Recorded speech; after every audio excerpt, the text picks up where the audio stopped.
Hey, welcome everybody to Lights Live Stream. Hey everybody, welcome back to 2018. First year. I haven't seen you since last year. I haven't seen you. Well, I don't know. Did I see you this year or not? No, you haven't seen me this year. Okay, I haven't seen you since last year. Okay. Well, give me my year of absence of seeing you. Right. Well, let's get this thing shared. We got some good stuff to talk about tonight. Let's do that. Get rocking here. Don't want to waste any time tonight. Danny, you're going to have to do a lot of talking for me tonight. All right. Hey, how about I turn down my volume? Yeah, that would help. That would definitely help. All right. I got to find their page first. I'm a little sluggish tonight. You are? Okay. All right. I'm sharing to the Michigan Let 'em Go, Let 'em Grow. Okay. Got it. Done, I do believe. Okay. Posted. Yep. Posted. Ooh, Rob's Creek Deer Cooperative. Okay, I got one more to go. We can get rocking here. You on the live stream, get ready for a great new show for the 2018 first of the year. Wow, that's pretty wild. Okay, Danny, are you ready? I'm ready. Okay. Patrick Cloyd, Billy Hoffman, you're on. Happy New Year, Billy. Well, let's do this. Okay, here we go. We're rolling. Go ahead. Hey, everybody. Welcome to another episode of the Up North Journal. Mike and I are back live in the cabin. First time for 2018. Hello, Mike. Hey. Yeah, I'm a little hoarse tonight. You're a little hoarse tonight. Yeah, I haven't seen you since last year. Welcome back. Oh, man. Yeah, so how was your New Year's? Very good. Yeah. It was quiet. Yeah. I've just got a message from my wife saying that I should have brought over some miracle broth for you, that because you sound like you're harboring a cold. Yeah, you're holding out on me on Mrs. DeFal's miracle broth? Yes. Jeez. Yes, I am. Nice. But you know what? We're starting off a new year, new show. We got some good news. Speaking of good news, who are we with? Well, first of all, we got to talk about the new channel we're on. That's exactly what I'm talking about. Right. So we are now part of goodtalkradio.com. And let me just give you a little overview of Good Talk Radio. It features TV shows and live streaming programs. They also do other podcasts, and they actually do old-time radio. And it's really cool. It's 24/7, and you can go there and pick up different shows. We are scheduled to go Saturday at noon. Arizona time, Mountain Time. Mountain Time, Arizona time. 2 o'clock Eastern. And best part is that we think it's family-friendly broadcasting. So go on over to goodtalkradio.com. If you're listening for the first time, I'm there. Yeah. Welcome. So we're syndicated. We are syndicated. All right. So, but other than that, man, also, stay tuned for On the Trail. On the Trail this week, yep. I just did the latest episode for that this week at work. That's going to air tonight for those of you in the Flint area on ABC 12 at 11 o'clock news tonight. You'll probably see some video in there. You might recognize some people. It was about our ice fishing trip. Right, exactly. And if everybody remembers, we did some live streaming from ice fishing out on the ice. Yeah. Believe it or not, we actually hit double digits today. Yeah. Woo. Yeah, and it's going to actually get out and thaw this week a little bit. Right. But you know what? Going into the new year, we thought we'd kind of take a little wrap up from the end of last year by having one of a great friend of ours on the show, well, the one and only, the man, the myth, the legend, I like to call him, right. Lincoln Rohn. Hey, Lincoln, welcome to the show. Hey, guys, thank you. Appreciate you having me on. Happy New Year to you guys, too. Yeah, it's good to have you on again. You've been a busy person lately. Yes, I have. You know what? If anybody's been watching Facebook, they're a member of the page. Let's kind of recap what you ended up doing for hunting season, because you shot some magnificent bucks, but one of them wasn't here in Michigan. No, it wasn't. And you know what? So you went to Saskatchewan. How did you do in Illinois? Well, we actually did really well in Illinois. We saw a lot of bucks, several shooters, and played kind of cat and mouse with them, kind of a chess match, so to speak, on our lease, and 113 days down there, and came home with no bucks. Wow! But you saw bucks. Yes, yeah. It was one of those deals where I had starting out with the bow. First night down there, as a matter of fact, I saw 7 bucks that were probably 130 inches and up, and in one sit, and I had one at 33 yards, and he's kind of behind me a little bit. Had one bush in the way. He had to basically take one more step, and I would have had a wide open shot. And as luck would have it, he took a left and went straight away from me. Isn't that the way it always works? And I never was able to get a shot. Yeah, and that happened to me a couple times. I had a giant 8-point at about 6 yards straight behind me, and I had made a move earlier, like the day before, and he came in straight exactly from the opposite direction I anticipated him to come in from, and 6 yards straight behind me, could not get turned around, and he caught just a little something, and as the old boys often do, he could tell something wasn't right, and he literally backed up and turned and then just walked straight away from me again, and no shot. So I swear those bucks, they get together and they talk about this stuff and go, hey, watch what I'm going to do to this guy. I'm going to go right up behind him. Right. Right. And just watch his knees rattle for a minute. Yeah. Yeah. Right. Exactly. But it was cool. You know, that's why they call it hunting and not getting. And right. You know, like I said, we had some great bucks that we saw that we had on camera. That you know, one morning I had just a beautiful 4-year-old. What I would assume would have been an 8-point, comes strolling through. I got all ready, man. I mean, I was ready to rock and roll. He walked right through my wheelhouse. He stops. He looks towards me, and his right side of his horns, of his rack, is snapped right off just above the G1. Oh, wow. So, obviously, I let him continue on his way. But an old warrior. So, yep. Been bad. Yep. So. Well, it sounds like it was fun in Illinois anyway. Exciting. Yeah, we had a great time, and then it was exciting. We saw some deer with a gun too. I went back down there for gun and had my crosshairs on a really nice buck. Not exactly sure, you know, how it was a shooter, no question. And again, he was working a scrape that was literally right underneath the tree stand that I had been hunting. Had the crosshairs on him. He had to take one more step after working the scrape and continue on the runway he was on, and instead, once again, took a right turn and walked straight away from me. No shot. The deer in Illinois sound educated. Yeah, they must have crosswalks or something to stay away from people. Right. Right. They had my number, I'll tell you. But you were able to be successful in Saskatchewan, though. Yes. Yep. And yep. So, and I was in Michigan too. Well, we're getting there. We're just showing how Lincoln Rohn got out last year. Yeah, we're gonna bounce around. So, yeah, I was able to put together a hunt in Saskatchewan with Cook's Outfitting.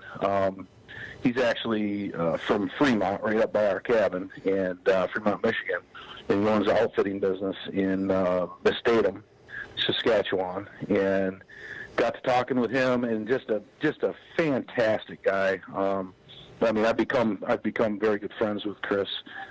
Chris Cook is his name, and he said, "Hey, let's put something together. Let's get you up there." So, wanting to do this my entire life, pretty much, I took advantage of the opportunity, and I went up to Saskatchewan on October 19th. I think we landed, and what an experience! I mean, just absolutely unbelievable.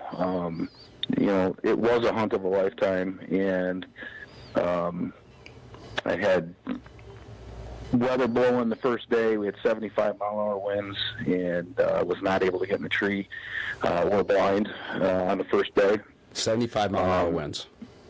Yep. Wow. Yeah, first day. so we weren't even able to get out and shoot our guns because you have to shoot your guns before you hunt. So right. we were going to go out, first thing in the morning and shoot our guns, so we didn't get there till late. Mm-hmm. And so we weren't able to do that. And so that afternoon, they allowed up to about 50 miles an hour, and knowing that there was going to be trees across all the trails, and it's the bush for the most part. We had to go out and we cleared about 200 trees off the trails to the blinds, wow. And just so we could get to them. And so that was pretty much an adventure in itself. And it's something. It was kind of neat actually in the grand scheme of things because it gave us a chance to see the landscape, or me a chance to see the landscape and see the different blinds and stands. So it was really cool. And so then day two, which with those winds blew in 65-degree weather, and in Saskatchewan it might as well have been 90 degrees. And so here we sit. I'm on the hunt of my lifetime. I'm sitting there the second day at 65 degrees, and 12 hours you hunt sun up to sundown. And, right, exactly. You like you said, it's a hunt of a lifetime. So you're gonna hunt. You're not just gonna you're gonna get out there. Right. Yeah. You pack a lunch, man, and you bring some waters, and you're there. Chris drops you off the blind and picks you up at dark. So yeah, the first day of hunting, I sat 12 hours and saw 5 deer. But again, it was still windy and it was hot, and we had, obviously we know they're there. We had good pictures and everything else, but they just simply weren't moving. So feeling kind of discouraged. Now, what is this typical weather up there at this time, or is this like an anomaly that we got the high winds, we got the 60-degree is it, or is this kind of the week after we left, it was they had 6 or 8 inches of snow and it was in the 20s. So okay. So which is whether we wanted the cold, maybe not necessarily the snow, but we wanted the cold temperatures because we weren't hunting the rut yet. Right. And we needed them on their feet to eat, and so they weren't and again being unseasonably warm, they were just bedded up. They weren't moving at all. They're like, it's too hot for this. We're not moving at all. We're just gonna let you sit in that blind and wait for us. Maybe once in a while we'll walk by just so you make sure that you remember what a deer looks like. Being seen, you saw 5 for a day. Well, I was sitting in the blind in Saskatchewan, Canada, and I had my socks on. I was taking my boots off, and I was sitting in my socks, and had my coat off, had my bibs off. It was... and I'm just going, really? Not your typical Canadian thought hunt. No, it was just the opposite of what we were anticipating. So, I mean, I got a Under Armour Arctic cold gear suit, with 1,600 Thinsulate boots and, just all the warm gear. And I mean, it was useless. And well, at least you could use it here this week.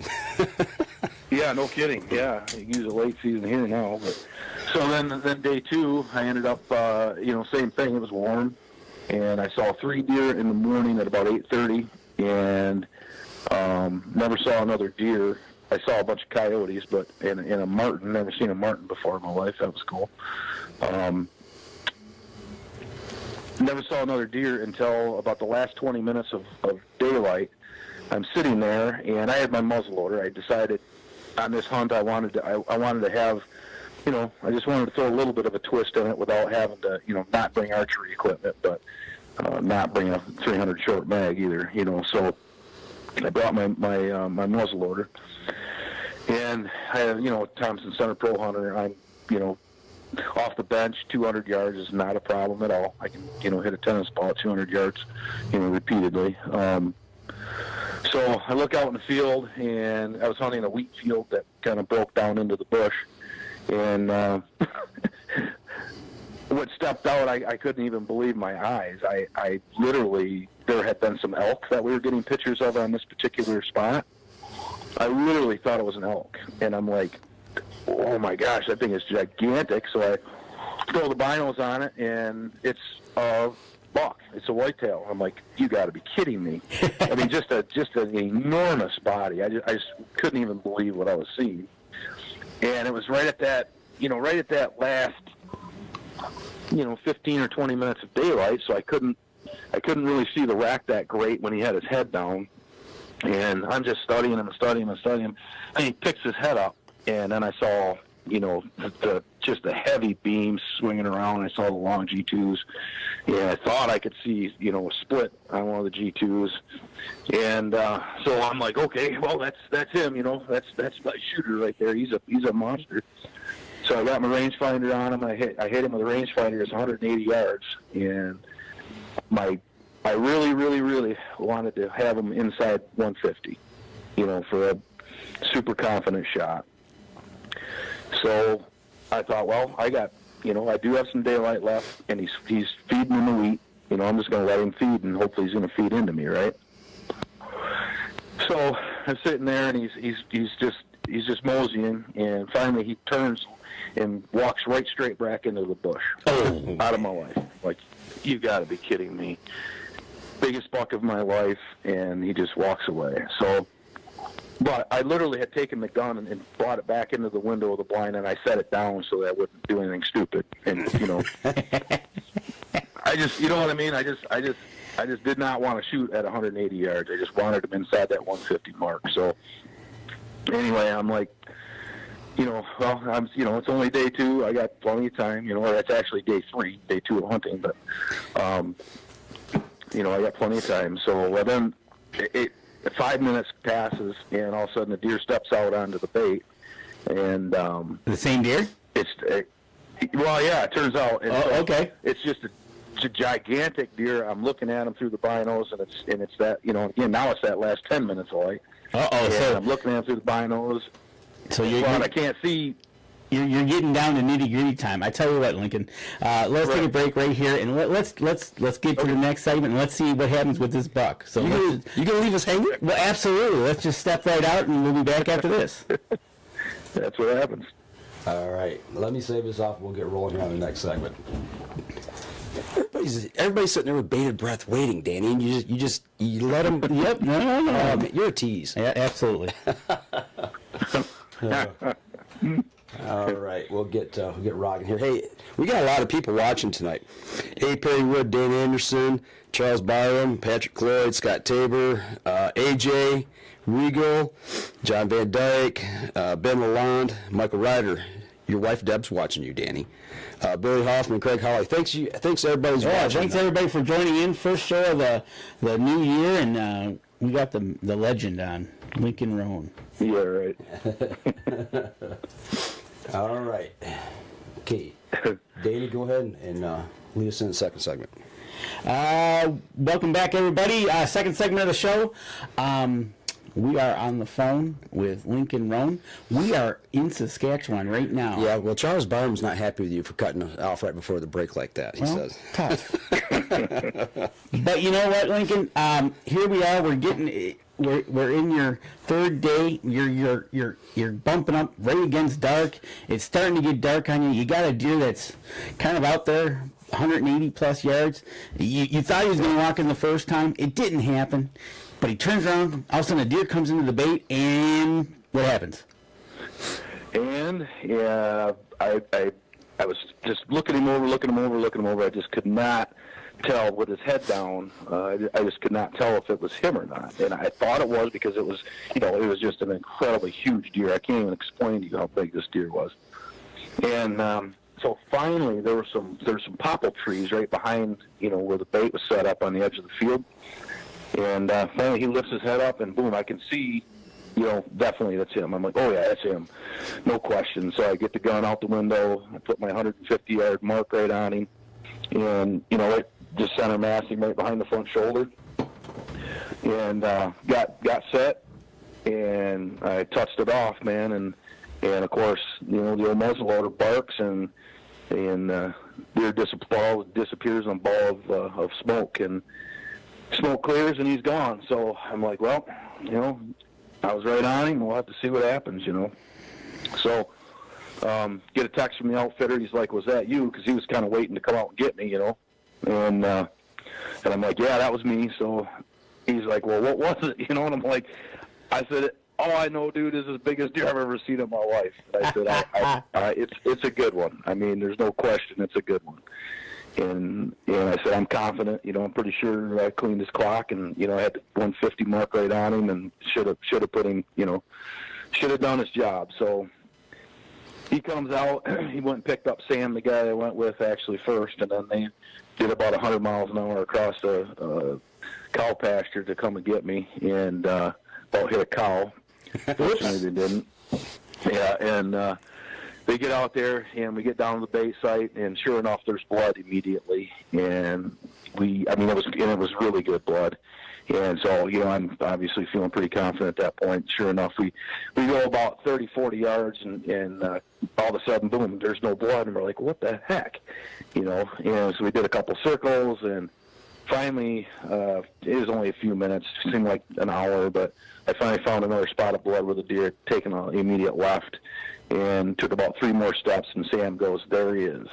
And I'm just like, oh yeah. So we go over. I pick him. I was absolutely in awe at the size of this deer. It was basically estimated live weight was about 300 pounds. Gee, beats. I mean, it was just a incredible animal. I don't know. I have some pictures of me standing next to it on the buck pole, and it dwarfs me. You do. Everybody's seen those pictures. Yeah, you sit there and you look at it, and it's like, wow. It's just one of those things, and it's just. Well, I'm telling you, Mike's going to try to get that picture up, and we'll try to put it on our live stream and show that buck. But so here you are. Okay, yeah. You're now looking at this buck that you saw it out on the hoof. You're now able to put your hands on this animal. You're talking 300 pounds. Just because you did get one here in Michigan as well. What's the mindset that you were thinking? A Michigan buck and now this buck. Well, this buck was. I knew immediately that this buck was going to be the biggest buck of my life. I mean, my biggest buck to date in Michigan was 130 inches, and which is for Newaygo County, where we hunt northwest corner of Newaygo County. That's a fantastic buck. But that's the biggest buck I've ever shot, and so I knew this buck was going to be the very biggest buck of my life. I was absolutely humbled to be sitting behind him, and I started getting emotional right on the spot. That's awesome. And, that's where that passion and love for the sport. It just overtakes you. It just you're becoming emotional, but it's all that adrenaline dump. It's everything you've worked for to get there, and all of a sudden here it is, and you've done it. Yeah, it was amazing, and again, it was humbling. I'm sitting behind this animal, this majestic, 5.5-year-old, 300-pound Canadian whitetail that, ended up scoring 147 and an eighth, and yes, there's bigger bucks out there, but that buck is everything I went to Canada for. Massive, the antler, the mass it carries. It had like 34 inches of mass. It had, long tines. It had stickers. It had a split G2. Gigantic chocolate buck, just everything I ever dreamt of. Is the picture with you and this buck, by chance we're looking at it online right now, we're trying to get it up for everybody to see. Is it with you are you wearing hunter's orange with a gentleman with a beard? Yes. Yes, that's the one. All right.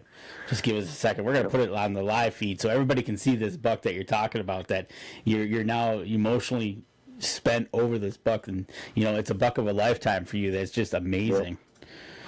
Yeah, it was fantastic, and I think Chris, the outfitter, I think I might have broke a rib or two on him when I hugged him. Pretty sure I did. I picked him up and gave him a bear hug he'll never forget. So. Hey, I kind of don't blame you there, because that's just amazing, because it took you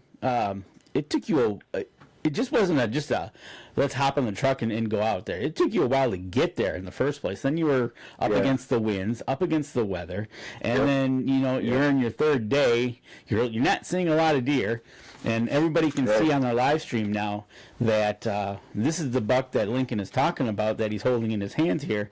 And, you know, it's just, it's incredible. And it's awesome that you can do this, and you pulled it off. Yeah, it was cool. And, you know, and I you know, it's one of those things, and you put the time in, you put the, you know, we flew up there, we had to drive 3 hours to get to the camp. It's just, you know, basically one full day of travel, and, you know, you do put a lot of stock in your outfitter when you do something like that. And, you know, Chris didn't disappoint, and, you know, he brought me what I went there for, and, you know, the buck of a lifetime and the hunt of a lifetime. And so, you know, the other cool part of this whole adventure was after shooting that buck, I still had, you know, with Sam and I made a pact that, you know, we weren't going to leave each other. So if I shot, I wasn't going to fly out and go home. We were staying until the other person tagged out. So it gave me a chance to kind of play outfitter for the next couple of days with Chris, and that was just to cap off the whole entire trip, and the adventure was, you know, being able to be out in the bush and, you know, go to these various spots. I saw the first moose I've ever seen in my life out in the wild. We saw 3 great big cows, and then we saw one nice bull. We saw, you know, even just like driving out, you know, going to these different spots, we saw, I can't even tell you these bucks that we were seeing on the hoof out there. It was insane. And we went to, you know, we go to a processor to drop the deer off, and, you know, there's moose heads laying there, and it's just something that you just don't see on you know, every day. And I ended up getting a shed off of one of the processors. He had a box full of sheds, and this freaking shed is just enormous. And he was just like, yeah, we pick them up in the field so they don't get the tractor tires. You know, I'm going, good Lord. So I said, what do you want for that thing? He's like, I don't know. What do you give me for it? I'm like, I don't know. What do you want for it? You have no idea. Right. He's like, I don't know. So I said, how about $20 US? He goes, sold. You know, I mean, and he has no idea that he just sold me something, you know. I mean, this thing is just so incredible. And I got it, you know, it's on my coffee table at home right now, you know. So, that's awesome. It was something else. That's awesome. Absolutely something else. I know, you know, and that's where kind of we're having you on. We talked about in the beginning of the show, Illinois. Now we talked about Saskatchewan. Yep. Now bring it back home, and how did you do home for hunting season? Well, we had some great bucks on camera up at our cabin, northwest Nuevo County. We had 3 bucks that we were really excited about. 3 of the biggest bucks we've ever had on the property. We had called one Hook, one was Showtime, and the other one was Twin Towers. And opening day rolls around, you know, we did all the food plots and whatnot. We had a serious drought the last month of September. And so, you know, our food plots were, you know, they were pretty decent, just not, you know, not really kicking. We knew there was no, we had 0 acorns around us. And so we were getting, you know, a lot of good deer movement on our food plots. And so opening morning, bright and early, 7:30 opening morning, I turn to my left, I look, and here comes 3 deer, and a doe, and then a buck I've never seen before. Turns, I could clearly see, is a very, very, very nice 3-year-old, which that's what we're targeting. We're trying to shoot 3 years old and older up there. And then Twin Towers was behind him. And I'm like, holy crap, I do not know who that deer is, you know. And so I'm going, do I shoot Twin Towers or I shoot him? Or I'm like, no, I'm shooting him, because Twin Towers was a local. I mean, he was a regular. I was getting pictures of him all the time. So the deer turns at 30 yards or 31 yards. I was able to range him, and I had shoulder surgery early. That's the other cool part, is I had some shoulder surgery in June, and I wasn't even sure if I was going to be able to hunt, to be honest with you, this year. I did what my surgeon told me. I did physical therapy like you can't believe, just to trying to get back. Yeah, you know, and I wasn't even sure if I was going to be able to climb a tree. So anyway, so I was using a crossbow, and 31 yards, and He's quartering away. I put the crosshairs right behind, you know, the backside of his rib cage, pulled the trigger, and Bronco kicks, takes off, goes about 40 yards, goes behind some trees, and I hear him crash, and I'm just like, are you kidding me right now? Opening morning, 7:30. October 1, 7:30 a.m. Yep. Here it is. You're all done. Yep. So get down, I go over there, and you know, I pick him up, and I'm just like, wow, you know, just a fantastic. And then you know, he ended up scoring 119 and 5/8, and I'm here to tell you, for our area where we hunt, you know, that's a great buck, and I'm super happy with him. So so that was opening day, you know, and then. One other bonus to this year was while I was in Saskatchewan, I passed up a really, really nice 8-point a couple different times, and then my son called he was in the Marine Corps for 4 years, so this is his first year home, being able to hunt. And he said, "Dad, do you mind if I hunt your tree stand?" I'm like, "Sure." You know, hell, I just killed the biggest buck of my life. I don't care. I'll jump in there, man. Kill that freaking buck, you know. So he jumps up in there, and I'll be darned if the next morning, the first time in, first morning, he hunted it. That 8-point comes in, 22 yards, smokes it, goes 30 yards, piles up, calls me from the tree stand. You know? And I'm just, you know, you talk about emotional. Shoot, I'm getting emotional right now. That's awesome. That's cool. That's awesome. That goes to show you the passion you have and that you have for this sport, and also kind of leads us into what we're going to talk about in our next segment is the passion you have for Michigan hunting and what you do for Michigan with Michigan Let 'em Go, Let 'em Grow. So let us step out for another break, and we'll talk about that after this. Sounds good. All right, everybody. All right, everybody out on the... I think this is the first time I've ever left the seat twice in a show. I had to leave. I had to go get water. I was choking over here. You were dying. I thought I was going to die, and then I had to call the picture up. So I'm glad we got that picture up. I tell you what, man, that's a heck of a one of the you and the outfitter on the buck pole too. No, I just grabbed the one real quick of you and the outfitter. There in the bush. That was awesome. Yeah. Okay. We got a question here, Mike. Patrick Cloyd's asking, who does he have to talk to about disabled hunter UTV using to get to the blind? DNR. Yeah, that's what I thought. Yeah. Go talk to the Michigan DNR, Patrick. Yeah. You got to talk with them and figure out what you got to do. That would be my first step. Unless he's asking about getting disabled. Maybe, Patrick, do you need help getting a UTV to get you out? Or are you asking, I don't understand the question, I guess is what I'm saying. Do you need, I guess he's wanting help to get out to the blind for disabled hunters. We have to check it. Lincoln, you got any insight on that by chance with your group? What's the question? About asking about how to get a UTV out to get out to his blind for a disabled hunter. Who would he contact for that? I would definitely call the Michigan DNR. Yeah, I would start with them and then have them tell you the process that you're going to need to go through or what you have to do to. They probably got contacts to get people in contact with certain people to help them out. Exactly. And actually, I know that there's permits available. Yep, exactly. I think you got and what you got to do to get that permit. Yeah. So what we'll do is I could talk to Tom Wright from Williams Gunsight too. Right. Since Patrick's here in Michigan, Tom's probably got some Michigan connections as well. So. Absolutely. So. Yeah. Give us some time on that, Patrick. All right. All right. You ready, Danny? I'm ready.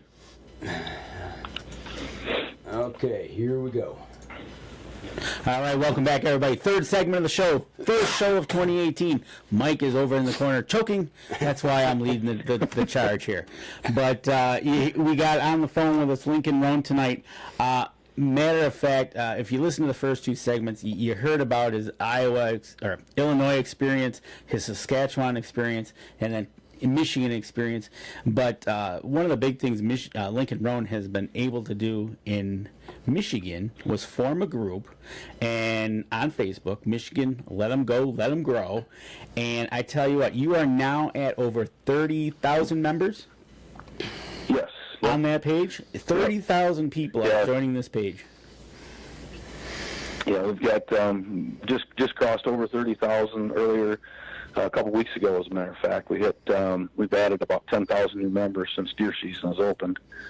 So it's growing big time. That's awesome. And I got to give it a plug. The name is Michigan Deer Hunters. Let them go and let them grow. I was going to say, why don't you tell everybody out there just a little bit about them, where you can find them on Facebook, and just give a background of how you got to be where you are today.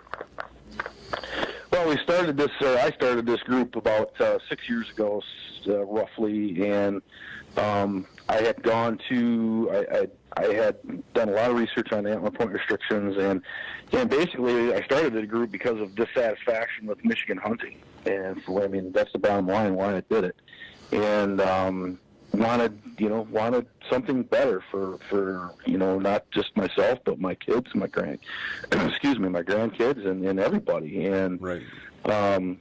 So I started this group, and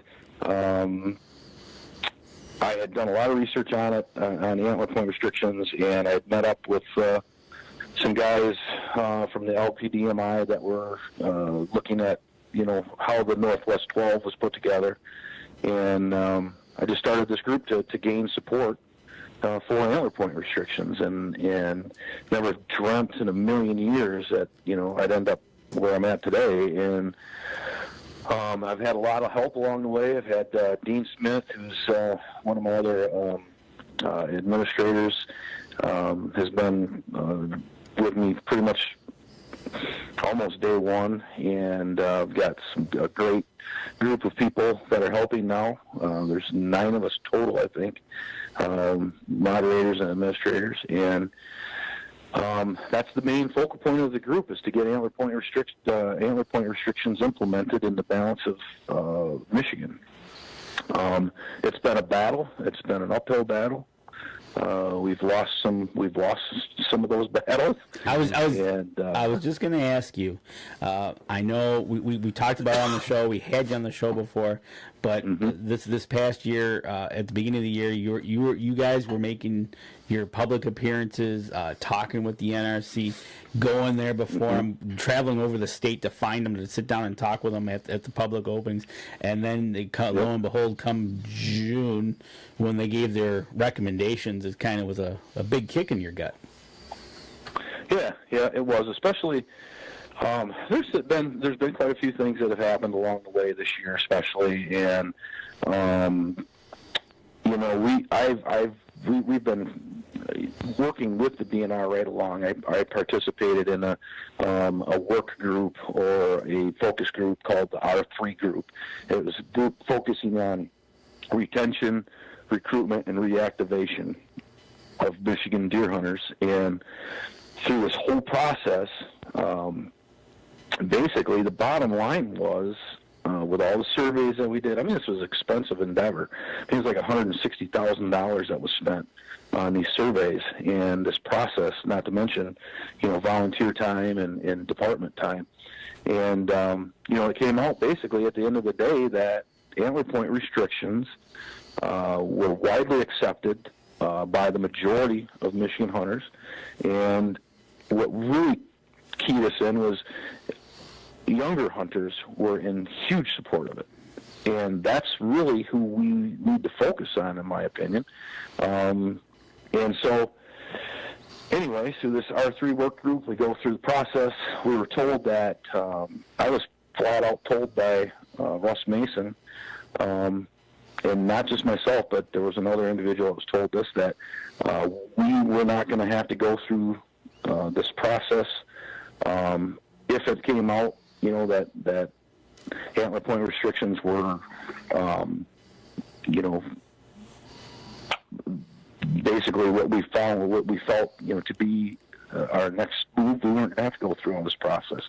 Well, that was not true. I had been misled on several occasions as far as, and in the last year, as far as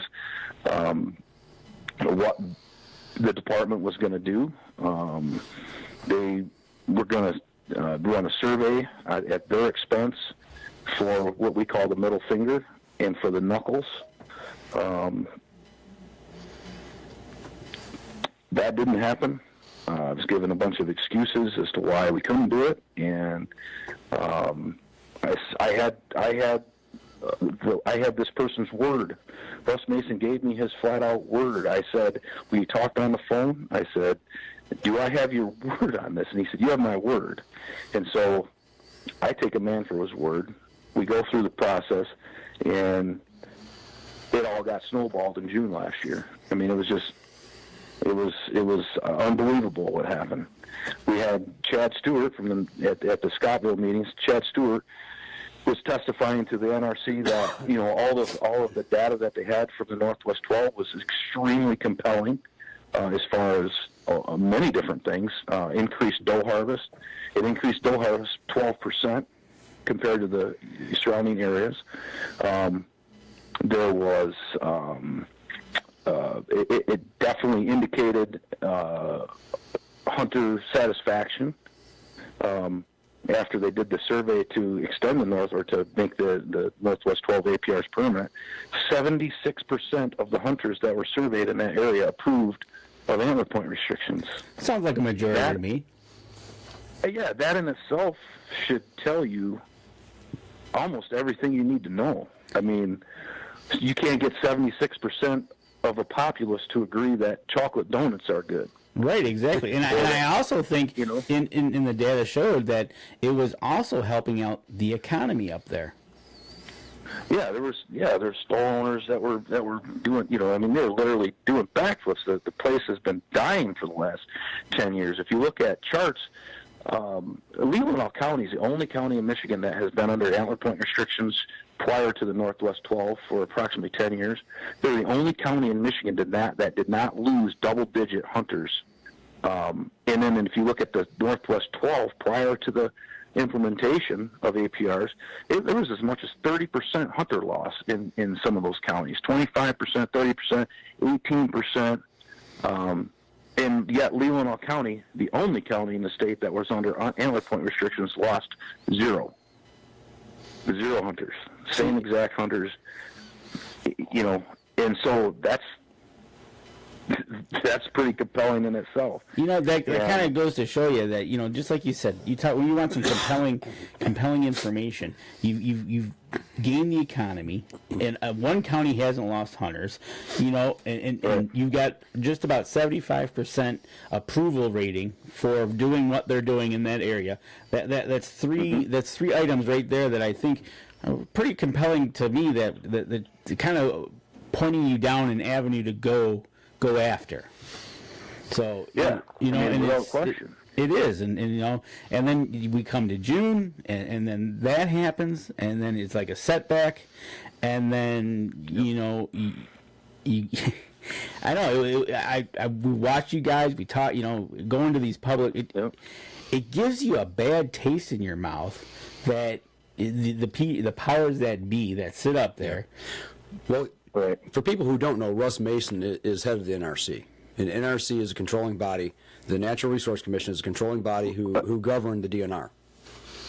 Yeah, actually, Russ Mason he's the actual chief of the Wildlife Division. Chief of Wildlife, okay.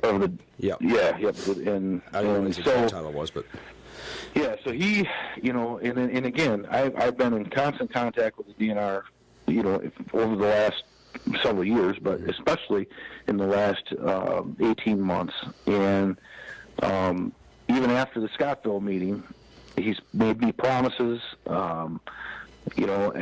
He's asked me for some time until some of these, CWD things could be worked out, blah blah blah, and then he has not followed through with anything that he has promised me, and I shame on me, for trusting somebody that I figured out as an absolute politician and no other. That's all I can say. Right. Well, without editing, yeah. Right, and I was misled on several occasions.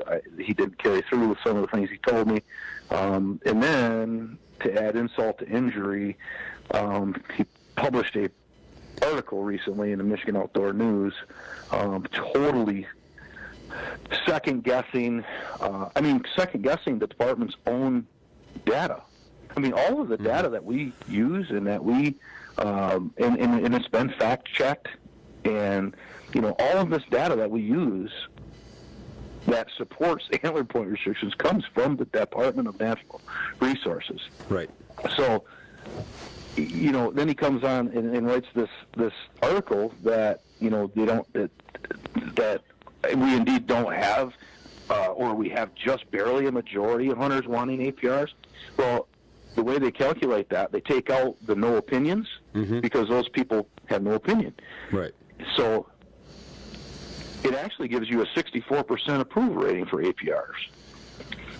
Through this art, in last year, there was 250,000 people in Michigan were surveyed specifically about antler point restrictions, and 64% said that they would approve of them.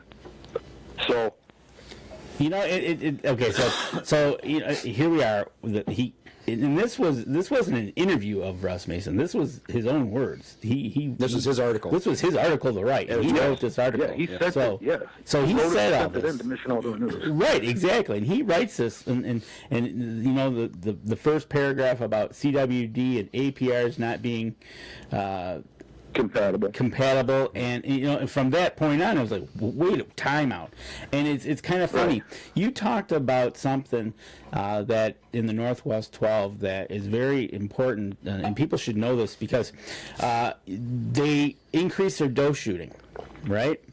Yeah. And matter of fact, Mike was at that rendezvous last night, and they said about increasing their doe shooting. Yep. So it's playing right into kind of, they need you to shoot more does. Yep. So why don't you do something to shoot more does? Yep. So there's a lot of information given last night in support of whether you want to call it APRs, whether you want to call it QDMA, whether you want to call it doe harvesting, whatever name you want to put on it. All this goes together, and it all works to combat disease, and the facts are there to prove it. I mean, we were given information last night that was given the first time it was made public. This is going out for a peer review, and it's going to be published this year. This stuff's been, this person that's got this info has been studying this for years. It's not his first rodeo. It's not his first rodeo. They've been doing this for 21 years, and so it's that what he showed last night was incredible, and that's the other thing that really APRs are actually very compatible with combating CWD because of the exact fact that it does increase doe harvest. That when you take yearling bucks off the table, you automatically by default put more pressure on yearling bucks, and it happens across the board. Plus, you can also there's also ways to incentivize it. I mean, you can put out a few more antlerless tags, or you can make this just say the secondary combo tag. Make it a either sex tag. Right. There's a lot of different things you can do, but just APRs alone increased antlerless harvest 12% in the Northwest 12, and so it compared to surrounding areas. So that in itself should be Michigan deer hunters are very, very adept at killing deer. Exactly, and they were talking earlier in the season that they were in the CWD areas that they weren't getting the participation that they wanted. You think there might be a link here? Yes, because why would I go to a leprosy colony to hunt? I mean, that's basically, you know what I'm saying? And there's no carrot within these disease zones. There's absolutely no carrot. Okay, I'm going to use my Saskatchewan hunt as an example, okay? I go to Saskatchewan. Deer density is very low up there, okay? I hunted over 24 hours in the blind. I saw 8 deer, okay? I didn't say one word about being upset about that. I killed the biggest buck of my life. Right. Okay? So that's what I talk about. I don't talk about the low densities. Guys, you have to have, if you're gonna hunt and have guys that are happy and engaged in lower deer densities, you have to have better quality bucks. Simple as that. Right. You got exactly. You got to have the odds are that you're going to see lower deer numbers, but when you do, the odds are that you're going to see a decent buck to you that like your buck you saw knocked your socks off, and here it is. You saw 8 deer, and you shot the buck of a lifetime. So here in Michigan, I hate to say it, but some of these people, if they don't see a deer in 5 minutes, they're bored. They're bored, packing up and heading out of the woods all mad. Right. Right. But then you throw a 2 or 3 year old 8-point in front of them, and they're going to forget all about not seeing 20 deer that set. And guys, listen, the days of Michigan hunters seeing 30 and 40 deer per set have to be over. Yep. They have to be. Otherwise, we're just not going to have a deer herd. Because CWD is a very big deal. It's very serious, but it can be managed accordingly. And in my opinion, in a lot of people's opinion, when the NRC goes against a flat-out DNR recommendation to re-implement a baiting ban in 2 counties. And then says, we're going to go against, and I don't want to start a baiting issue, because I bait, and I think 2-gallon limit is an excellent way to let guys still bait, but yet not let it get out of hand. But when the DNR says the most common thing that's going to cause disease spread is baiting and high deer densities, then the NRC re-implements baiting for those 2 counties on the TB zone.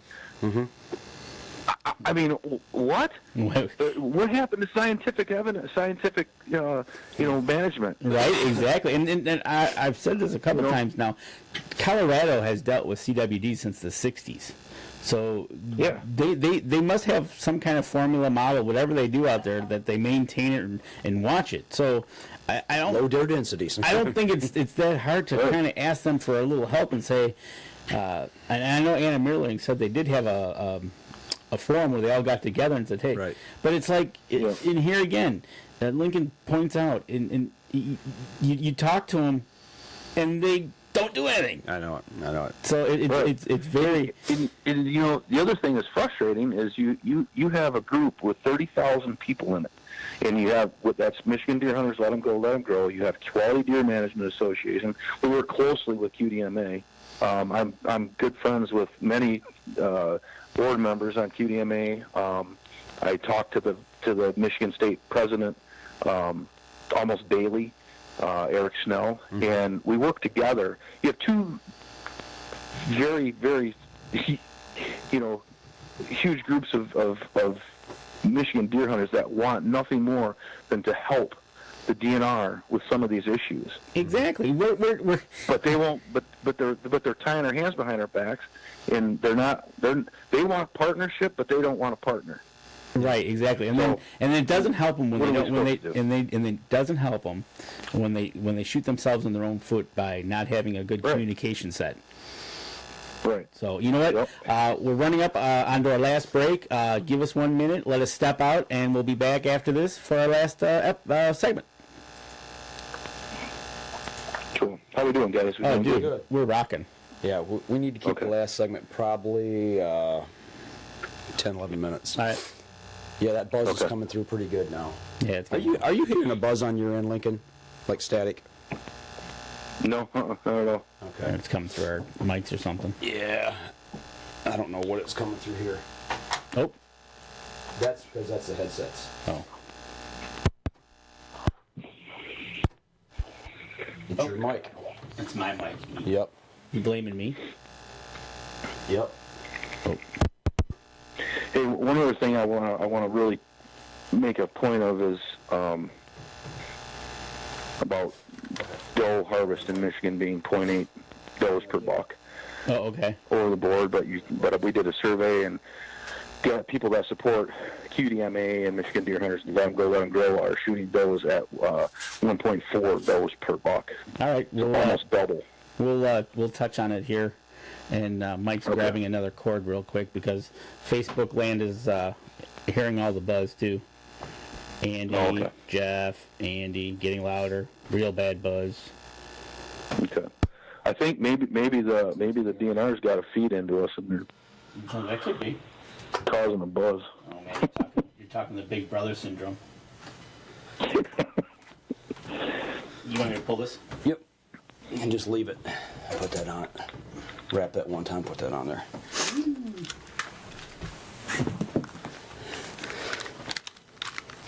We're making it like a NASCAR pit stop here.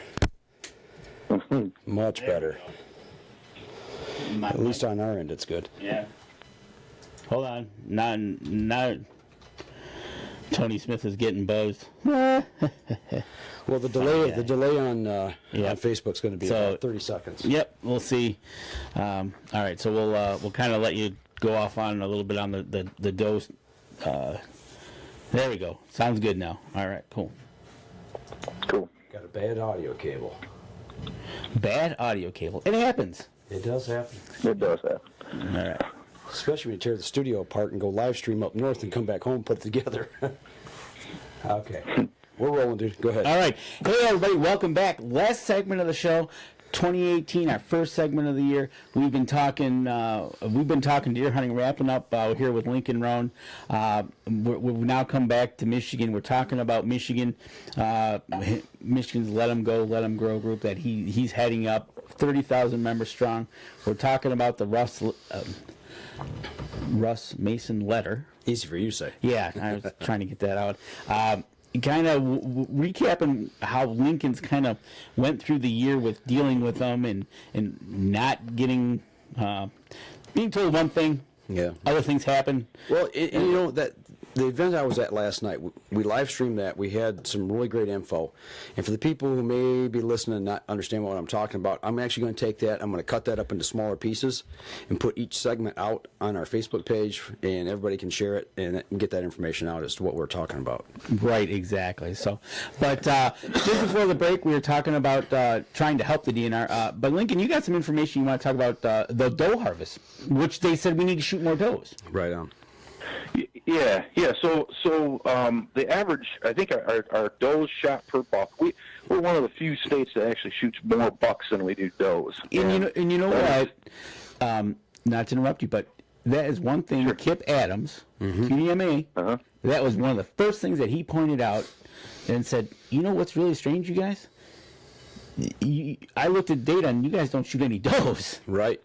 Hint, hint. Right.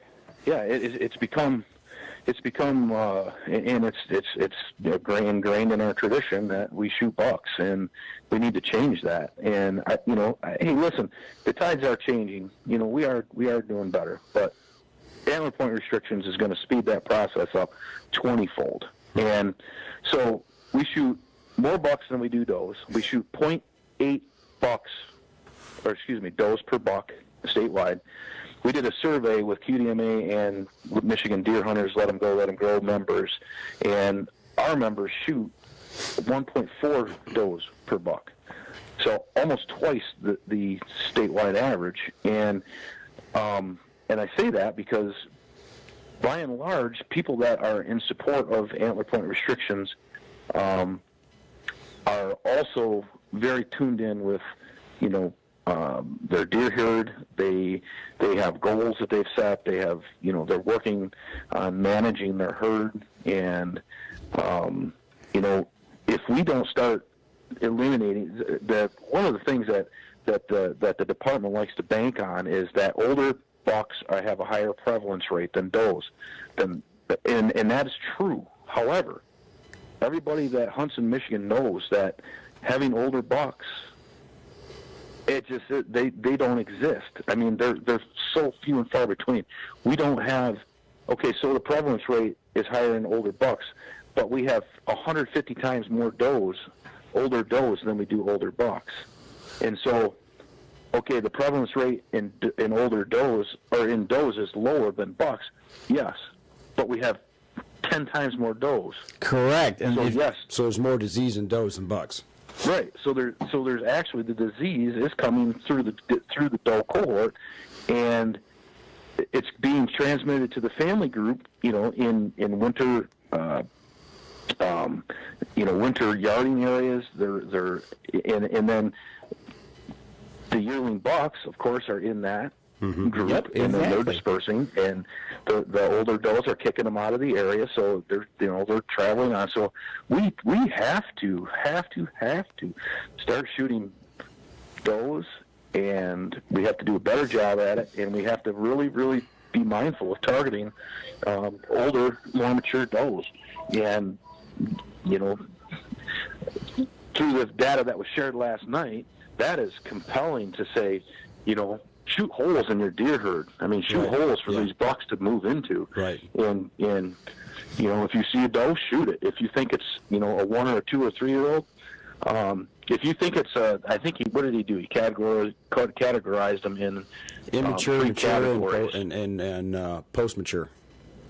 Yeah, and post-mature. Or If past you mature. think that deer is mature, then you shoot it, and you let the chips fall where they fall. Yeah, And, Wayne Sitton last night it's- gave a great explanation on that part of it, on the doe, the doe herds and how to recognize those. And basically, he said anything past 4.5-year-old, make sausage out of it. Put it in the freezer and be done with it, because your return on investment, you're not getting anything for it. Exactly. And we do have a question out from one of our listeners, Dave Ketterman.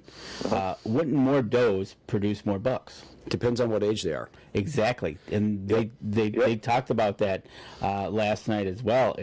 I've seen it proven at the deer necropsy at Turtle Lake. I've watched one, and I've been part of 2 others, and that's what changed my mind 6-7 years ago.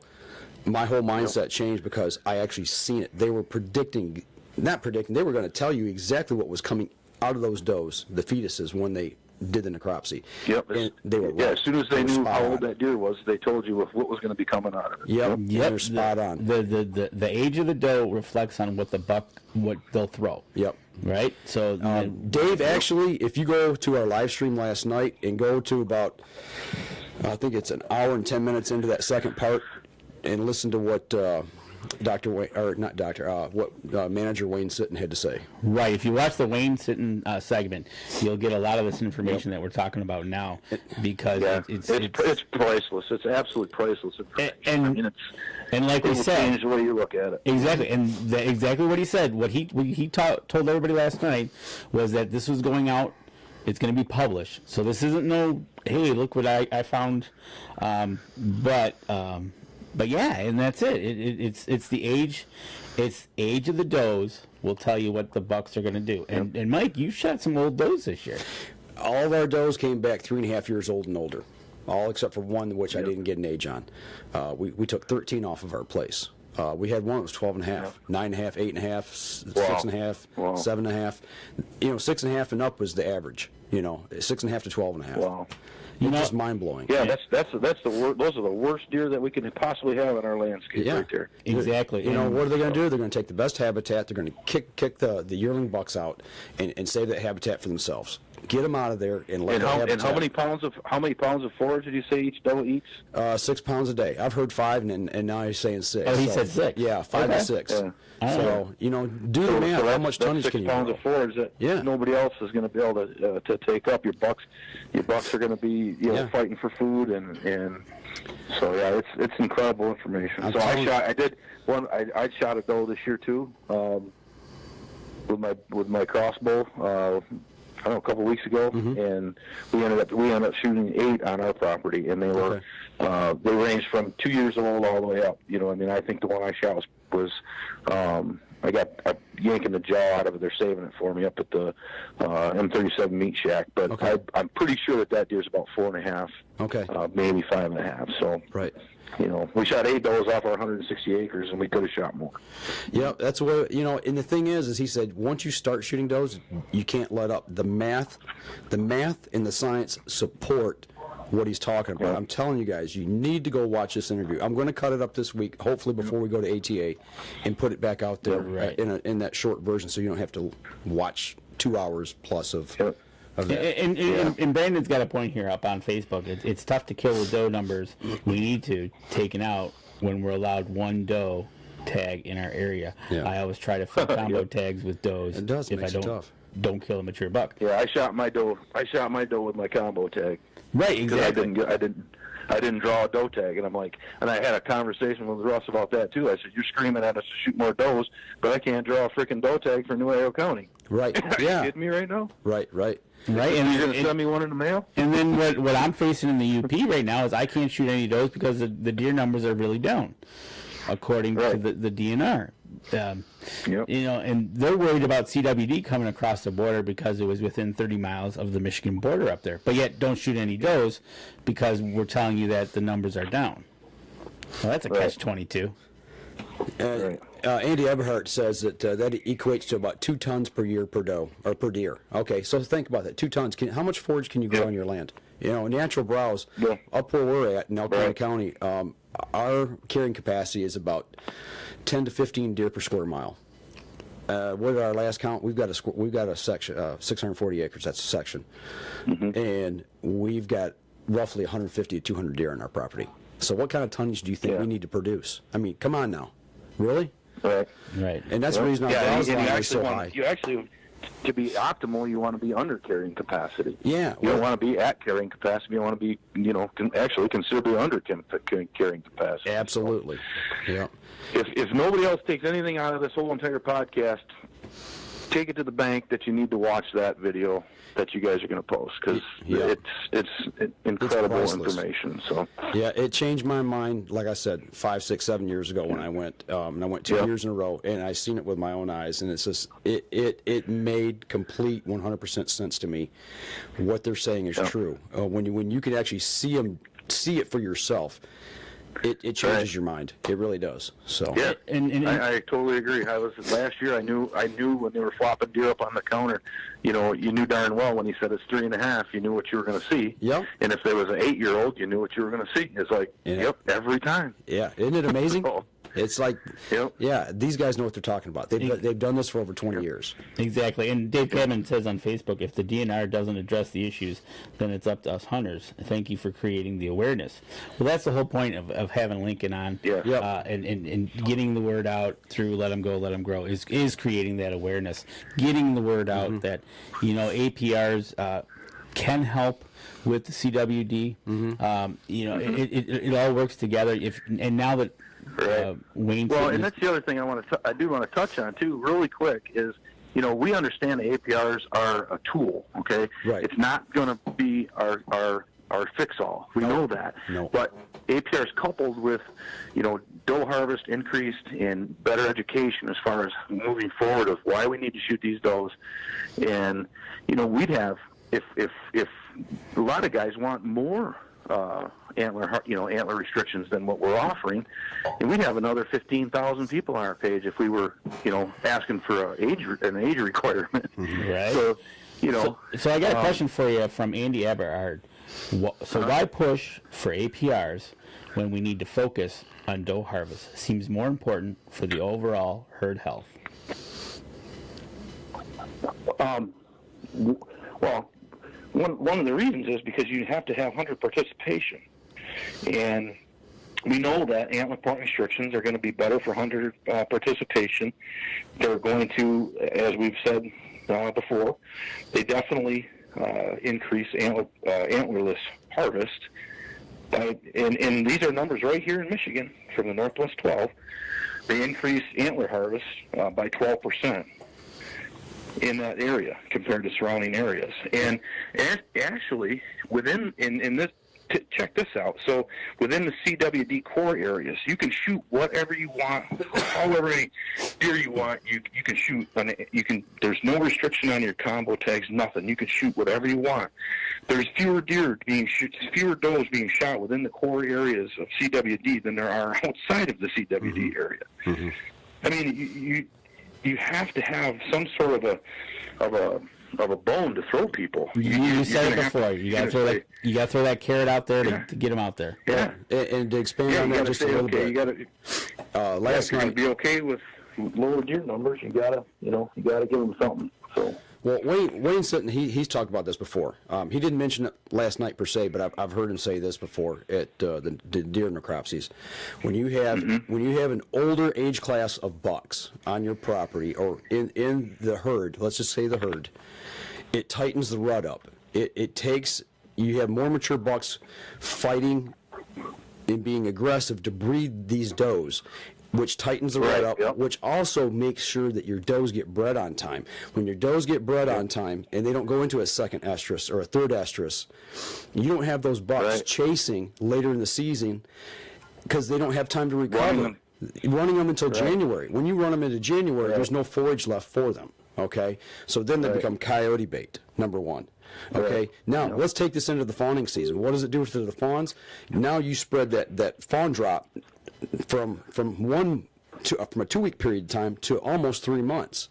So if you got, let's say you got 100 does, and let's say, just for numbers, they're going to throw twin fawns, just on average. Okay, what was it? They said 175 last night. When you've got 100, when you've got 100 doe, the average fawn drop is 175. Now let's take that and spread that out over 3 months. What happens? Instead of 3 weeks. Instead of 3 weeks, your predator population takes more of your fawns. You have less fawn recruitment. See, it's not just, hey, we're trophy hunting, we want to shoot big racks. There's science behind why you want to shoot older bucks and let the young ones grow, because those are your breeders. Those are the ones that are going to fight aggressively and keep after those does and get them bred and get everything taken care of and tighten that rut up. Yep, and it helps on fawn recruitment later on. And I'm here to tell you, it's a whole lot more fun hunting a buck herd with more mature animals in it than it is without, because exactly that. It's more intense, and I mean it's fun. Plus, when you do start passing young bucks, without all this, putting all this other stuff aside, it's a lot more fun hunting. I'm here to tell you, when you're sitting there watching 2 or 3 bucks underneath you, fighting and carrying on, and it's cool to watch them interact. There you Some go. of my best hunts this year. Some of my best hunts this year, I never released an arrow. So. And when you have more fun out in the woods, you get more people out there. It's easier for people to get out and enjoy it. Just like you said, it's like getting the younger people out there. Recruitment. Everything needs to happen. Well, I'll tell you what, we need to wrap up the podcast portion. We can continue the live stream for a few moments here and let people ask some questions, but we're going to sign off on the podcast right now. And don't forget, you can catch us over on Good Talk Radio at goodtalkradio.com. Saturdays, Mountain Time at noon, which is 2 o'clock Eastern. And here for you folks in Michigan, if you want to check out Let 'Em Go, Let 'Em Grow, you can find them out on their Facebook page, and you can check it out and see what they're all about. Absolutely. So we're going to sign off the podcast. Oh, go ahead, Lincoln, real quick. You said you. Just thanks for having me on, guys. Thank you for what you guys are doing to help spread the word about this issue here in Michigan and what we're faced with. And I really appreciate it. I really do. Me and other people. We have a lot of time invested in this, and we appreciate it. It's not just that. It's something that you touched upon real quick in Saskatchewan. Your passion and your emotions came out just like my passion and my emotion came out when Kelly got her first buck. That's why we do it. That's why we do it. Yep. So, all right, that'll do it for us this week on the podcast, folks. Thanks, guys.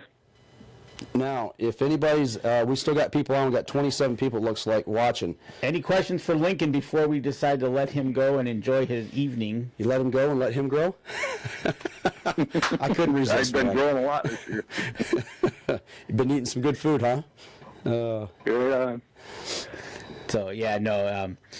You know what? Next week we'll bring up. We didn't even talk about the summit, but we got time. We can talk about the summit next time. Yeah, we didn't talk a whole lot about. Well, we talked a little bit about last night at the rendezvous, and ATA's coming up. I mean, we got a lot of stuff coming up right now. Right, exactly. But it was definitely a lot of good stuff coming up. Absolutely, definitely good to have you on the show. Hunting Time Expo and coming up in Grand Rapids. We've got a bunch of stuff. You gonna be over there at the Hunting Time Expo? Well, I have a previous commitment up at the Tip of the Mitt QDMA annual banquet, and those 2 dates are on the same day. And I had already committed to the Tip of the Mitt banquet, so I'm not going to be there. Yeah, okay. But QDMA does have a booth there, and there's going to be definitely some people from our group. That are obviously QDMA leaders as well, so they'll be there. All right, good deal. Good deal. But yeah, the summit, we got time on Yeah. that, and that's going to be coming up April 14th. But we got plenty of time. Once you get that locked down, we'll go ahead and we'll share that on our page as well. And Everybody's asking for a picture of the buck again here. Hang on. oh, we're gonna throw it back up there so everybody can see this Hang buck. on, guys. Yeah, they want to see your buck again, so we're gonna put it up there. While You should try to find that one with I'm standing next to him on the buck pole. Yeah, that is a pretty good one. That is something that we. I was watching you do that. Kind of, you left to go up there, and then you said you had to do all that work just to get back out in the woods. And I was like, holy cow, he hasn't even stepped foot out there yet. And it was seen finally. Hey, I'm hunting, and boom, hey, I got a buck. And you were like, whoa. I was like, wow. So yeah, awesome.